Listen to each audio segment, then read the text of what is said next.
బతుకమ్మ సాంప్రదాయం ఎలా మొదలైందో చెప్పడానికి ఎన్నో కథలు ప్రచారంలో ఉన్నాయి. తెలంగాణ ప్రాంతాన్ని ఒకప్పుడు రాష్ట్రకూట రాజులు పరిపాలించేవారు. వారి వద్ద వేములవాడ చాళుక్యులు సామంతులు. వీరికి చోళులు విరోధులు.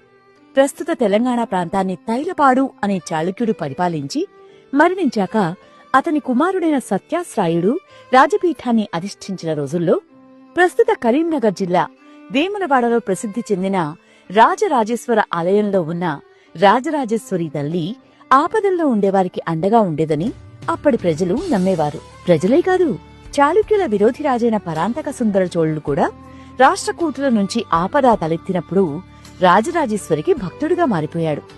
రాజరాజేశ్వరీదేవి తనని కాపాడిందని నమ్మిన సుందర చోళుడు తన కుమారుడికి రాజరాజ చోళుడు అని నామకరణం చేశాడు.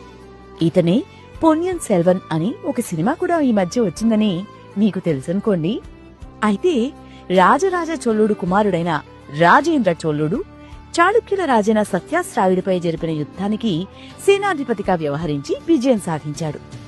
ఆ విజయానికి గుర్తుగా రాజరాజేశ్వరి ఆలయాన్ని కూల్చేసి అందులోని భారీ శివలింగాన్ని తన తండ్రికి బహుమతిగా ఇచ్చాడు.